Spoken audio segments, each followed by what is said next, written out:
Okay, wonderful. Well, perfect. We're here with Natasha Blakely for the next portion of our speaker series where we talk with different professionals who are working in the criminal justice space to really help inform what we're doing as an organization and help inform the court staff and colleagues that we work with to help people in the reentry population. I'm so excited to have Natasha Blakely of Project Avary here to talk about her work with the organization and her approach to helping people. So without further ado, Natasha, thank you so much for being here. Why don't we have you go ahead and introduce yourself? Yeah, I also want to say thank you so much for having me. It is a pleasure to be here. My name is Natasha Blakely. I'm the training and engagement specialist with Project Avary. I have been with Project Avary about 5 years, so right at the heels of the pandemic at the end of 2021. And I started off as a lead counselor in our online program. And today I am one of the coaches that helps to train our new counselors as they come in. And also, I work directly with the youth and some of our community partners, helping with training and just informing on how to support children that are impacted by parental incarceration. Amazing. Thank you so much. And so I connected with your colleague Eli a couple of months ago, and he was gracious enough to introduce me to you. And so today I was really hoping to talk about, just your work. This big theme that we have at AQRI is really trying to incorporate social connection and how we can get people working with other organizations, meeting new people, getting out of isolation. And the work you're doing is so incredible and impactful. And I think a really busy time for you right now, where I think you're in the midst of summer camps and lots of really great things with your cohort. But why don't you tell us just a little bit about what Project Avary does and kind of what the goals of the organization are? Thank you. So Project Avery started back in 1999, and it started as an organization to support children who have had or currently have a parent that is in jail or prison. Unfortunately, there were workers who worked in San Quentin who would observe the youth coming in to visit their incarcerated loved ones. But as time continued to go on, they started to see those same youth serving time even with their fathers. And so the idea was, how do we break these generational cycles of incarceration, and who are the most underserved?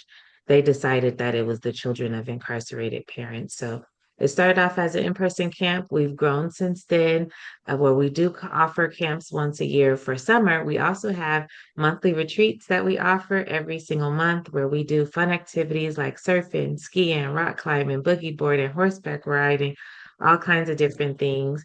We also have resource specialists come out who teach classes, including dance, drumming, art, archery, acting, and other courses as well. And our goal is really to break generational cycles of trauma. And we also have online groups that take place 1 day a week, 1 hour a week, and 6 week sessions throughout the year. So we have monthly retreats, annual camp, and weekly sessions that run online. Yeah, so that's incredible. I know the first time that we met, you were right finishing an art class, which is incredible. And so, how impactful it is to be both outdoors with kids and having great experiences and showing them different things that they can do in their community. Can you tell us just a little bit about kind of the selection process with cohorts and just how a group setting is built with the kids that you work with? Yeah, that's a great question. Great question. So I do want to back up a little bit and add one more thing to the previous question. So although we started off as an organization supporting children that have an incarcerated parent, we've since grown since then. And now we also serve children who have a parent that has been impacted by ICE, immigration, or detention centers. So in order to be eligible for our programming, they do need to have a family member that has been or is currently in jail, prison, or has been or is currently arrested or detained by ICE or immigration. They need to be between the ages of 8 and up, 8 to 18 typically. And then we also, they need to have a device to be able to log in online. So generally, everyone starts in our program in the online space. It's a great way to introduce them to the organization and our community culture. And then after that, they typically get invited to attend in person at retreats in camps. Great. So that's amazing. And I imagine kind of a response to COVID in a lot of ways, right? Where part of our cohort group, the speaker series, was actually born out of this online approach where for so long, right, we only got connection through showing up in person and coffee meets and things like that, which are so valuable and important, but kind of making space in a virtual component where there's an ease of use, there's less travel time. Um, but it's also not the only way to connect with someone, right? So kind of finding this mixture of being in person and virtual for both ease, exposure to different people. But has that kind of been the approach for Avery, where it's this mix of connection? For sure. Thank you so much for acknowledging that. Before, we were only an outdoor program here serving youth in the Bay Area. But during the pandemic, it allowed us to be able to reach children all over the country that have been impacted, who maybe live in small towns where there's not anyone else that have a direct impact. And so it allowed us to spread our wings in a large way. And because of that, spreading our wings, we actually are taking some of our youth leaders to Alaska this summer. For the very first time, we're going to another state. So one of our goals as an organization is to be able to bring Project Avary in person to different places.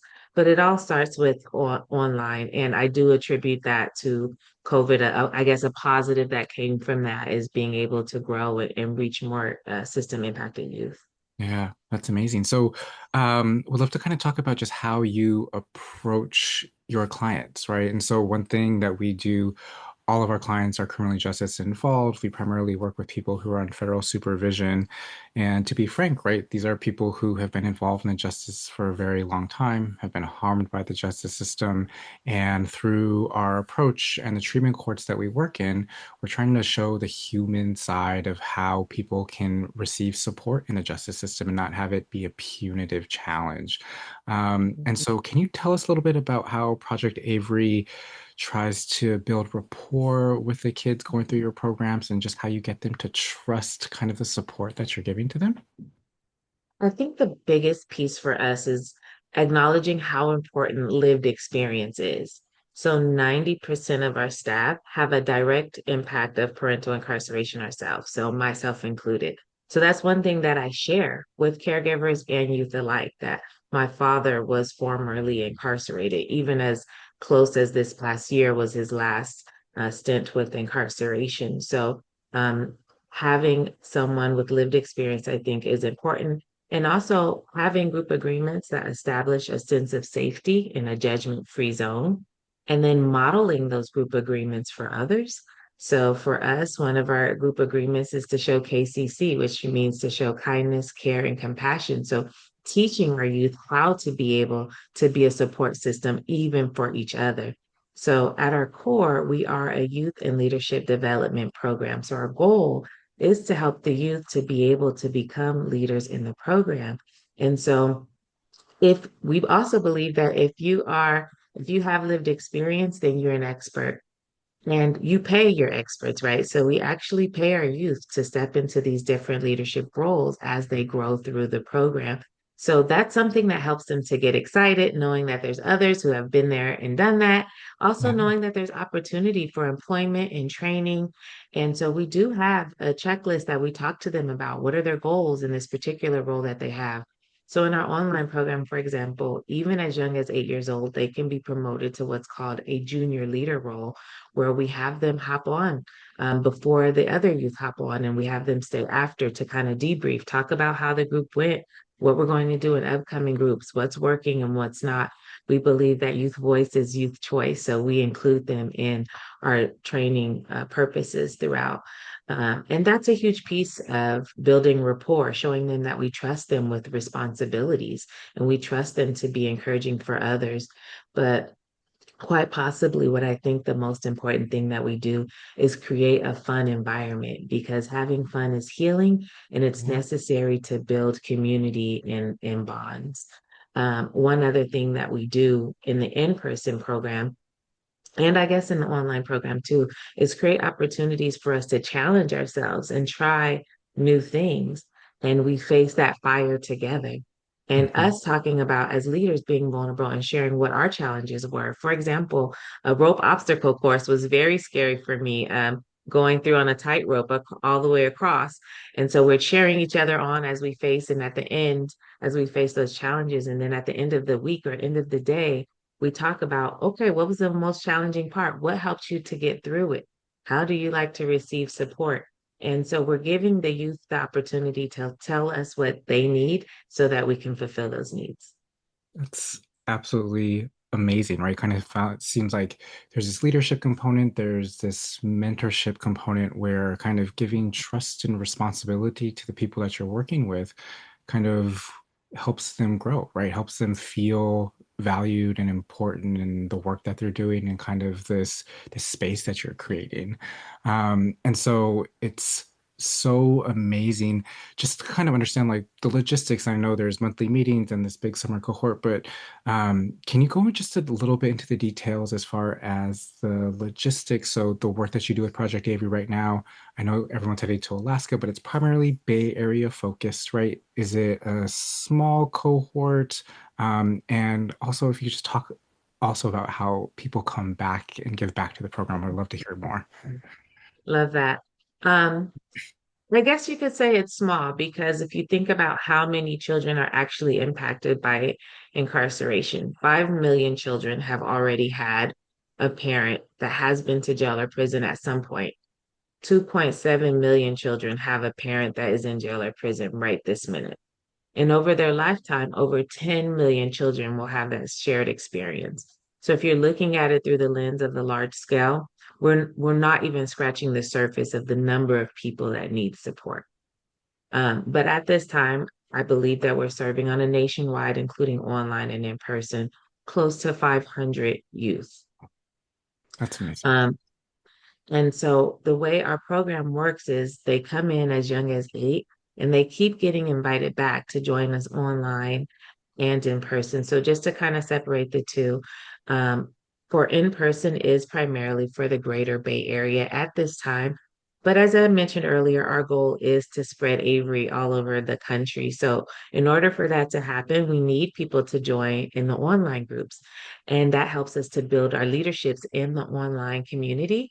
And that's where we can decide where to have our next cohort, right, in person.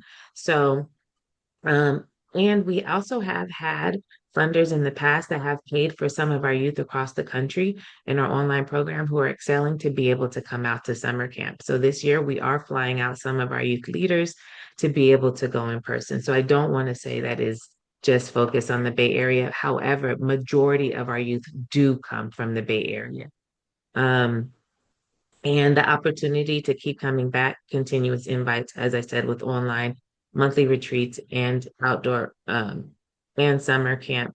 So we have some who started in our program back in 1999 when it started, when it was founded, who are still here today, who are serving on the board, who are program directors, who are lead counselors. And so, really, they don't necessarily ever have to graduate from Project Avery. They can continue to come and give back. And many of our youth, even if they're not working at Avery full time or contributing in some way, it has made an impact on their life where they decide to work in social justice or social work or in other ways to give back to the community. Yeah. So amazing. Um, One thing that I'm noticing, and I'll have you catch your breath a little bit for sure, that what I've noticed so much in the criminal justice system is that so many people work in the justice system for a very long time, see different types of impacts, see ebb and flow and success. And one thing that I think best practices and kind of a newer shift is being more mindful about phrasing and how we talk about our clients, how we talk about staff. And one of my observations have been, a lot of our clients coming out of incarceration simply view themselves as junkies, felons, drug addicts, gangsters, right? Where if we start to address them as people and human and not as case numbers, right? That's one way that a small step forward that we can start to build some trust and rapport with people, right? I want to work with my clients as humans, not just as their case number or their instant offense. I would love to learn from you a little bit about any phrasing or things that you're mindful of that you help train your staff for when talking to clients, to their children. about kind of appropriate ways to talk about incarceration. So, if there's any phrasing tips or wording that you think we should be mindful of, I would love to just kind of hear your input and expertise. First of all, I want to say thank you for asking that question in the first place and for stressing how important it is to use human first language because words really do matter. One of my roles at Project Avery as a trainer is to speak not just to those within Project Avery, but community partners, police officers, court systems, etc., about our program, but also how to work with children that are impacted by incarceration in general. In addition to having program for the youth, we also have programming for caregivers because all of us are, in a way, serving time with our loved ones, right? Um, and so, one thing that we have said in the past, and I want to be transparent as we're always learning and growing, is saying that we are breaking generational cycles of incarceration. But recently, I heard it said that even that is insinuating that the youth is going to go to prison themselves, right? And so, breaking generational cycles of trauma is what we decided to change that to because trauma is really that gateway drug that causes people to go to jail or prison or to use drugs or other so many other things that really come from that. And human first language means not pigeonholing someone into something that happened in the past. So when speaking at a panel in San Quentin, that's what I kind of talk to the guys about is many of them start to believe that they are their crime that they committed and they can't see themselves behind outside of those four walls, Mhm. right? So it's important to use words instead of inmates. We say residents or maybe incarcerated residents. Just those that are formerly incarcerated are just as impacted or formerly incarcerated instead of saying things like felon or criminals, et cetera, right? And so it's just those little words can make a big difference in how they view themselves and also how we are viewing them. Right. Yeah. I mean, couldn't agree with you more, right? It's the kind of self-image, and we start to see more confidence building, quite frankly, when that there's less of that language, right? When the person who talks about their job searches, I'm just a felon with a record that no one will hire me, but Right. while there's a certain component of that, right? Especially the clients that we work with, their federal charges cannot be expunged. They will forever be on a criminal background. But once we start to say, well, you're actually a true professional with amazing skills who has a lot to contribute to this company, you would be a great candidate for this job who just happens to have a criminal background, right? We start to just change the mindset a bit where people can contribute, be happy, accomplish the goals that they're working on. And so, especially when we're talking about parenting and, oftentimes the kind of switch for someone to address their sobriety or really great getting out of criminal behavior is the motivation to be a good parent, right? And wanting Mhm. to break this generational trauma that people experience. And so, if I could take a moment, and sorry, I'm kind of springing this on you a little bit. I forgot to put it in the agenda, but I would love to just maybe hear an anecdote of success that you've experienced in Project Avery where maybe there was a youth that you really felt just embodied kind of the values and mission of Project Avery that kind of leads you to continue to do what you do. Yeah, there's so many. I want to mention what you mentioned, follow up on what you mentioned about transferable skills. If you, for example, were arrested for selling drugs. That means that transferable skill is being a salesperson, right? And so helping them to see what those transferable skills are instead of focusing on the negative. What can you pull from this to help you in the future? And so those transferable skills, we also help with our youth because many of them have heard things like you're going to be just like your father or you're going to go to jail or prison also, right? So helping them to build their self-esteem and to help them to see what the transferable skills that they have. And sorry, I jumped back and forgot your question. Oh, no, you're okay. Just an example, an anecdote maybe of Oh, success you. for one of the clients. Yes. Yeah. Um, we don't typically like to share the stories of our youth because we don't feel like we have the right to share that. It's not our story to tell.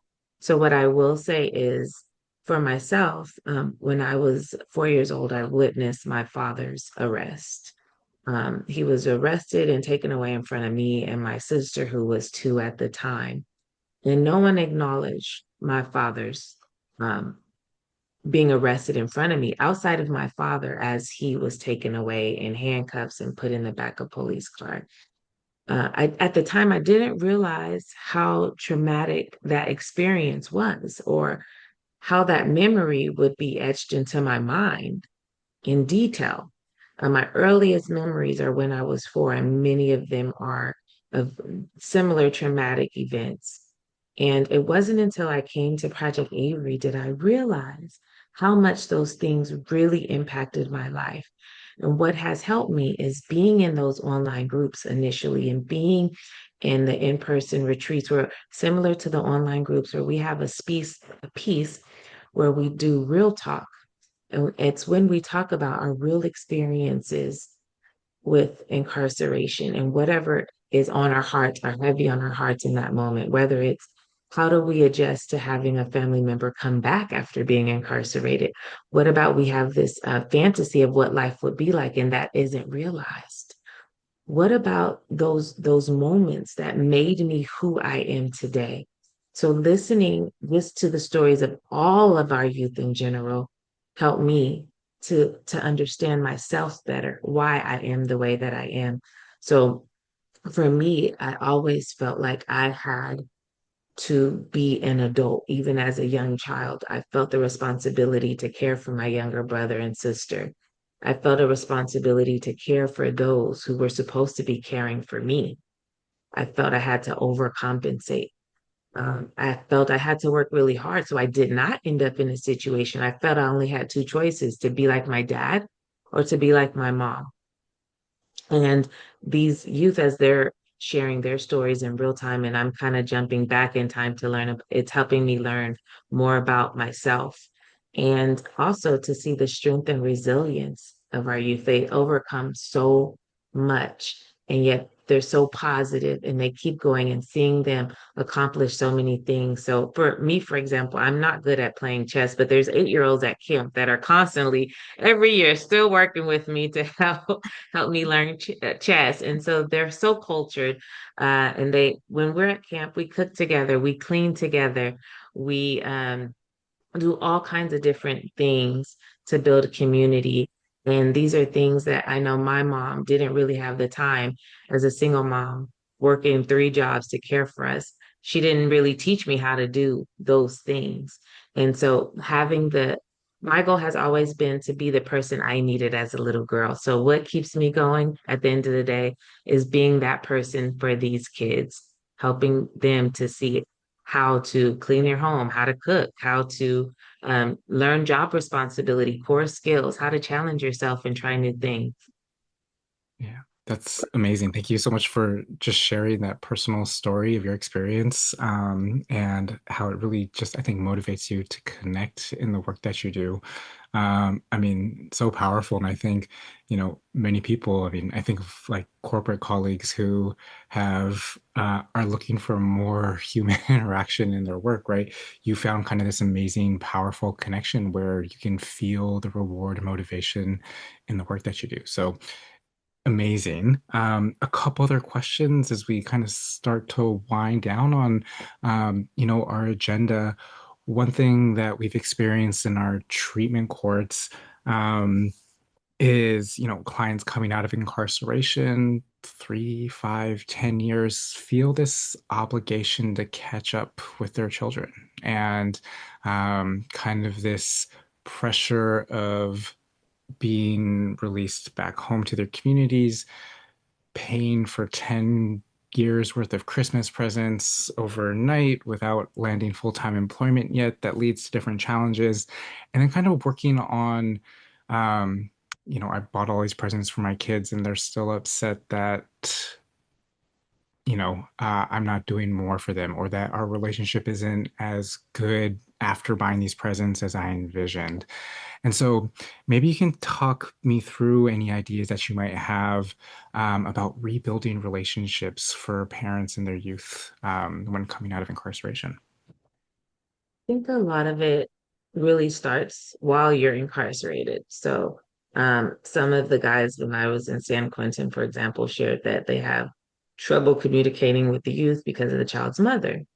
And I just shared my personal example of me being upset with my father after he was away for 4 years. But he fought to be in my life. For 8 years, he fought to be present. And yes, it started with giving me money and buying me gifts. That's not what did it for me. It was his persistence over time. Mm, And I said, even if you're not able to communicate with them right now, communicating by writing a letter every day, date it so that they can see that you're always thinking of them. Do what you can. There are limitations, obviously, but what they want to see is that consistent effort. That's what worked for me. And to this day, I'm a daddy's girl. I can't go a week without talking to my dad. yeah, And so I think that's the most important thing. But in addition to that, sharing resources that are available to help them build connection in relationships. Because a lot of times with the phone calls, it's just, hey, how you doing? How you doing in school?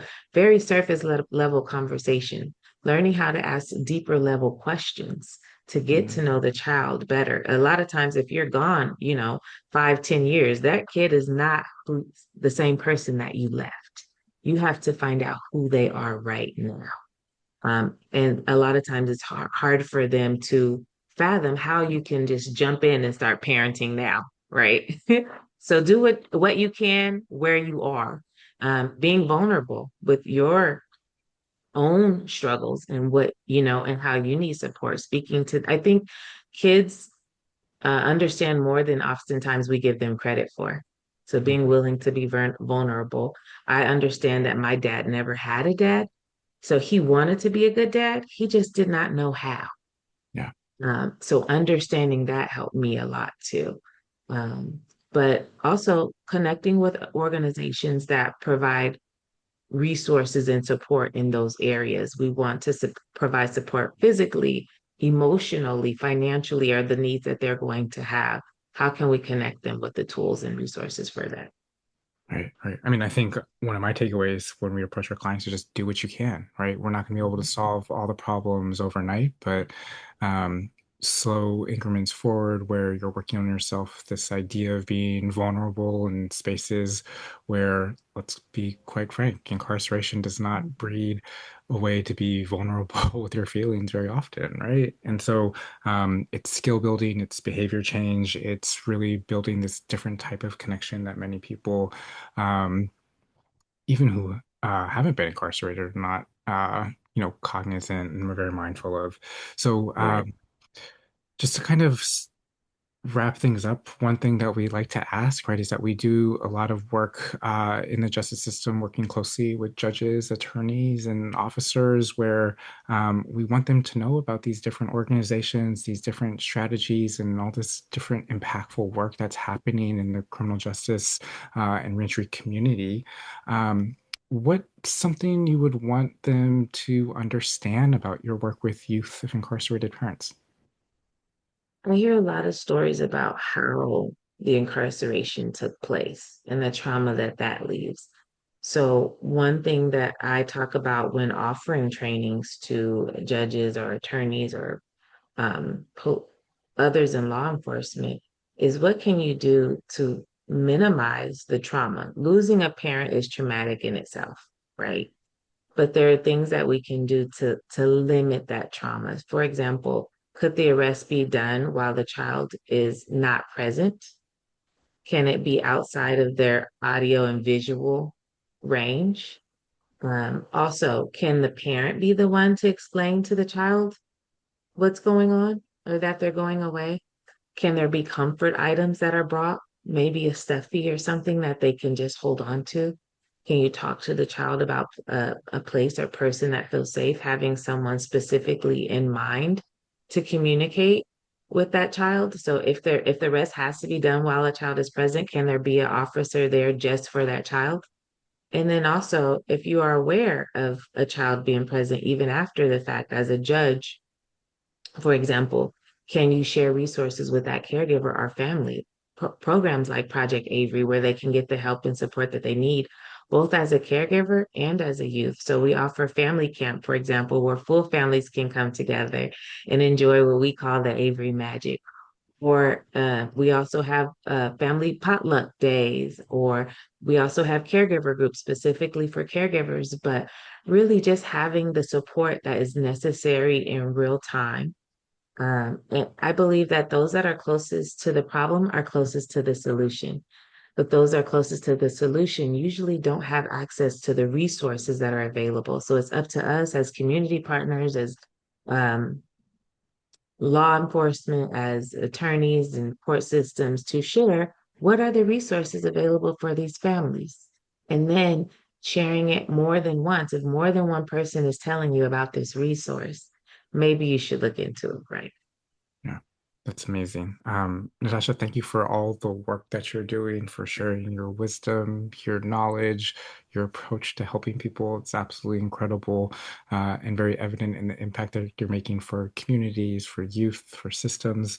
Um, the work that you're doing is really inspiring me to think more about how we can bring these approaches and these ideas into our treatment courts and work so closely with helping people, right? We want to do what we can to help as many people as possible, and having such a human-centered approach is really just so important for the connection of getting people involved, for people understanding what can be available for staff, for clients, for thinking about things a little bit differently so things can be better.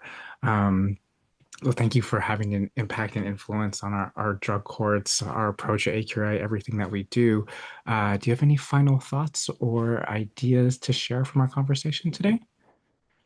Or I would just say check out our website, projectavery.org, our Instagram. We're really good at sharing out community opportunities for our families. So sharing out resources for other community partners. But yeah, thank you so much for having me. It's been a great conversation with you, and I appreciate all of the work that you guys are doing. Awesome. Thank you so much, Natasha. You're wonderful. Really appreciate your time. And thank you so much for joining us today.